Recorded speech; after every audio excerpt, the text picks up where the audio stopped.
ওরা কিন্তু আপনাদের বাড়ি বাড়ি গিয়ে বলবে, দেখো আমাদের যদি ভোট না দাও লক্ষ্মীর ভান্ডার চলে না, এরকম বলে না? আমি বলে যাচ্ছি অসীম সরকার, এই পশ্চিম বাংলায় যেদিন বিজেপি সরকার আসবে তার প্রথম অধিবেশনেই আমরা অন্নপূর্ণা যোজনা পাস করব, প্রত্যেক মায়েদের ৩,০০০ টাকা করে ব্যাংকে ঢুকাবো। আর এই মাননীয় মুখ্যমন্ত্রী যে মায়েদের অপমান করছে, ওই সন্দেশখালীর মায়েদের ধর্ষণ করার পরেও আজ পর্যন্ত মুখ্যমন্ত্রী সেখানে একবার যেতে পারেনি, গেছে কি? আর আমার মোদীজি কি করে? নারীর সম্মান মোদীজি দেয় সর্বক্ষণ, তার প্রমাণ দেব যাবে আপনাদের সদন।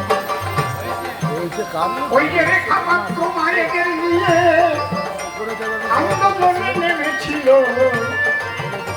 আমার মোদীজি যারে এমপি টিকিট দিয়ে দিল,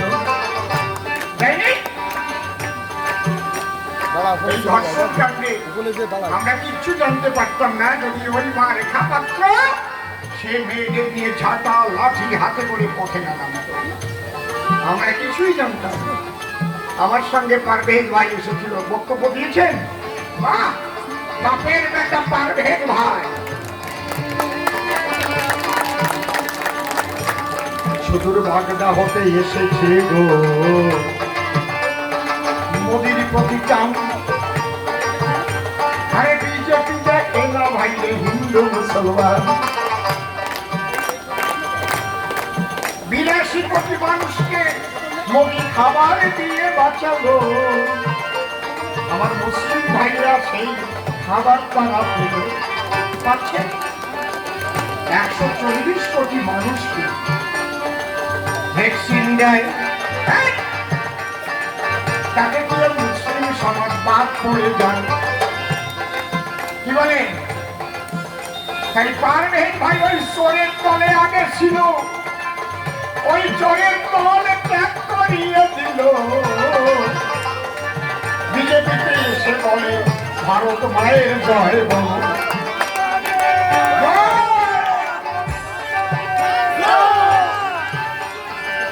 আপনাদের কাছে আমি এইটুকুই নিবেদন রাখতে এসেছি, আজকে একটা ছবি ভাইরাল হয়েছে নাকি, আপনাদের কাছে আমি ভেঙে দিয়ে যাই, খুব লক্ষ্য করে শুনুন, ছোট ছোট করে বাজাও। আমরা যখন নমিনেশন জমা দেই তার সঙ্গে একটা এফিডেভিট দিতে হয়, তাতে কি লেখা থাকে? ছোট বাজা হারমোনিয়াম বুঝিস না, তোর বাজনা শুনতে এসেছে কি শুধু না কমা। এই এফিডেভিটে ওটা একটা ফর্ম থাকে, ফরম্যাট থাকে, আমার কতটুকু সম্পত্তি, ছেলে মেয়ের নাম, আমি যে লেখাপড়া জানি, অনেক কিছু।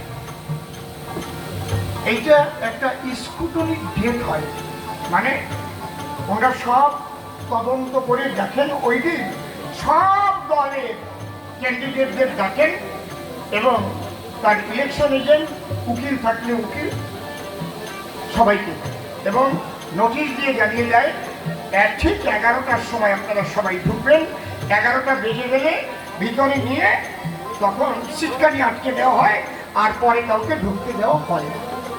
বাবা কথা বলো না। আমি ঢুকে গেলাম 10:40,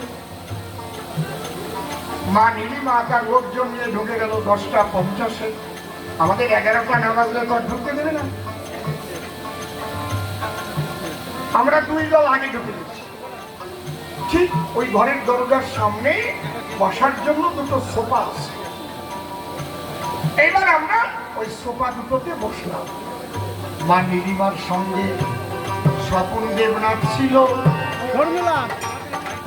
আমার সঙ্গে ইলেকশন এজেন্ট সুভাষিস গেল। এইবার ওখানে বসে সৌজন্য সাক্ষাৎকার, কেমন আছেন? আমরা তো একসঙ্গেই বিধানসভায় এমএলএ, আমি তো এখনো এমএলএ।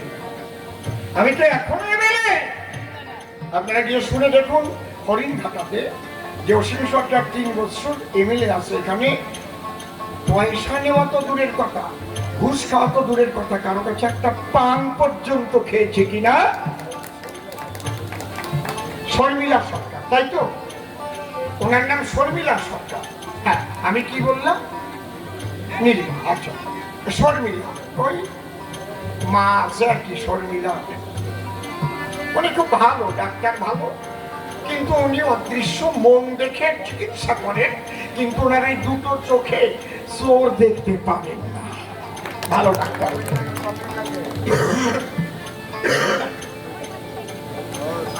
ওই যে আমরা বসেছিলাম, ওখান থেকে বেশ কিছু লোকের ছবি তুলল মোবাইল দিয়ে দিয়ে। স্বপন বাবু কিন্তু তাদের ছেড় দিলেন। স্বপন বলে, ছবি তুলছো কেন? খবরদার এই ছবি নিয়ে যেন আমার ভাইরাল করে দিও না, যে তৃণমূল আর বিজেপি একাকার হয়ে গেছে। সাবধান। কে কার কথা শোনে? সেই ছবি ফেসবুকে যখন ছেড়ে দেয়, তাই দেখে মানুষের বিভ্রান্তি সৃষ্টি হবে। ওটা ডিএম অফিসে আরোর ঘরের সামনে আমার কথা নেবেন। আপনারা যেদিন যাবেন ওই দুটো সোফা দেখতে পাবেন। বুঝতে পারছেন ব্যাপারটা কি? এই জন্য বারে বারে বলছে দেখে, তুমি আমাদের কবি, স্বপন বাবুর সঙ্গে কেন তোমার ছবি? কি কারণে ছবি হলো? ওরে বললাম আমি খুলে, আর যেন চিন্তা না থাকে কারো। পরিষ্কার হলেন তো নাকি? ওখানে যেতেই হয় সবাইকে। আমরা যখন ভিতরে ঢুকলাম, একদম আমার পাশে মা শর্মিলা বসু, তার পাশে গেল। আমি আবার মা শর্মিলাকে বললাম, কি মা, আমার গান টান শুনে রাগ করো নাকি? বলে, না না, আপনার দলের কথা আপনি বলছেন, আমাদের দলের কথা আমরা বলবো, রাগের কি আছে? আমি যেভাবে আক্রমণ করি, যে আমার গান ছেড়ে দেই না কাউকে আমি, হয় অপমান।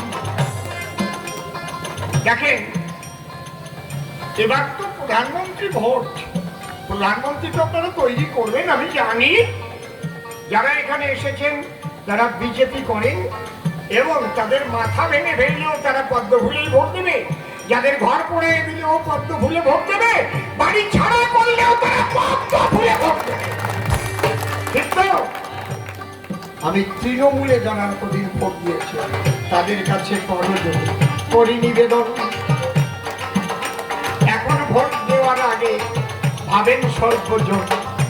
আপনি তৃণমূলে ভোটটা দিলে তো ওই ধর্ষককে সাজা হবে, সমর্থন করা হবে। ভেবে দেখেন তৃণমূলে কিভাবে ভোট দেবে। আপনি যখনই জোড়া ফুলে ভোট দেবেন, ওই জোড়া ফুল চিহ্ন কাদের? তৃণমূলের হেডকে মাননীয় মমতা বন্দ্যোপাধ্যায়। সেই মমতা বন্দ্যোপাধ্যায় তারা আসলে টলি করে শাহজাহানকে রাখে। তাই 54 দিন পুলিশ আর দেখলো না তো তাকে। 54 দিনের খুঁজেই পাচ্ছে না, পারবেন না। যখন হাইকোর্টের রায় দিয়ে দিল তো ওকে 7 দিনের মধ্যে ধরা চাই, মুখ্যমন্ত্রী দেখলো আর পাচার খাইয়া না। ঠিক তো নাকি? তারপরে ধরে কাঁদিব, পুলিশ নিয়ে গেল। ও বাঘের বাচ্চার মতো বেটা হেঁটে যেতেছিল, এরকম তো ছিল না।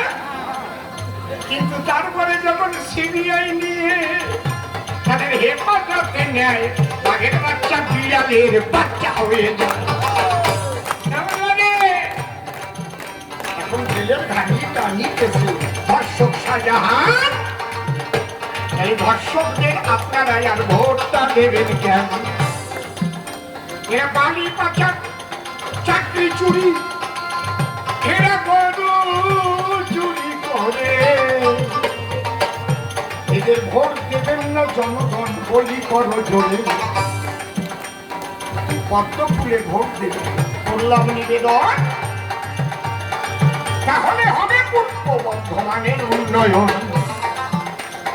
উন্নয়নের জোয়ার আনবো, আমি কথা দিয়ে যাই। 3 বছর এমএলএ আছি, কারো টাকা মারি না। এমচে 14টা চাকরি দিয়েছি, আমার সুপারিশে হয়েছে। কারো কাছে বলতে পারবে না একটা পান খেয়েছি। আর ওরা কোটি কোটি টাকা মেরে প্রেমিকার ঘরে রাখে, সিবিআই তদন্ত দিলে টাকাগুলো দেখে। ঠিক কিনা? পার্থ চট্টোপাধ্যায় উনি ছিলেন শৃঙ্খলা কমিটির চেয়ারম্যান তৃণমূলের। আমরা কেউ জানতাম না উনি অর্পিতার চেয়ারম্যান। ঠিক না? উনি তো মাত্র 20% চেয়ারম্যান, আর 75% টালির চালায় গেছে। এখনো ঢেরে ইউটিউব ধরার সময় রয়েছে পাশে। যদি অনুব্রত তার মেয়ে নিয়ে তিহারের জেলে থাকতে পারে, একদিন পিসি ভাই পাঠুন ওই জেলে ভিতরে। আর এক ভোট দেবেন না ভুলেও তৃণমূলে। এই নিবেদন করে গেলাম সবার চরণ তলে। এই জন্য বলছি, দিদি হবে দিদিমা, প্রধানমন্ত্রী হবে না। দিদি হবে দিদিমা, প্রধানমন্ত্রী হবে না। তৃণমূলের চড়া ফুলে ভোট দিল না। দিদি হবে দিদিমা, জোরে জোরে দিদি হবে দিদিমা, প্রধানমন্ত্রী হবে না। তৃণমূলের দিদি হবে দিদিমা, প্রধানমন্ত্রী হবে না। বলো ভারত মাতা কি, বলো ভারত মাতা কি। জয় শ্রীরাম, জয় জয় শ্রীরাম। ওরা আমাকে বলে আমি নাকি বহিরাগত। তাহলে এই পাশে যে দাঁড়িয়েছে ওনার নাম কীর্তি আজাদ, ওনার বাড়ি কি কালীঘাটে নাকি নাকি ব্যাপারটা কি? আর ডায়মন্ড হারবার গিয়ে যিনি দাঁড়ান তার বাড়ি কোন জায়গায়? ডায়মন্ড হারবারের কোন জায়গায়? মনসুর আলীর বাড়ি। এই জন্যে আপনারা আমার উপর বিশ্বাস রাখতে পারেন। এইটুকু বলতে পারি, আমি আপনাদের কবি। আমাকে পদ্মফুলে ভোট দিয়ে যদি মোদিজির দরবারে পাঠান, আমি মন প্রাণ দিয়ে আপনাদের উন্নয়নের কাজ করব। এই আপনাদের কাছে কথা দিয়ে গেলাম। হরি বল। আসি, সবাই ভালো থাকবেন।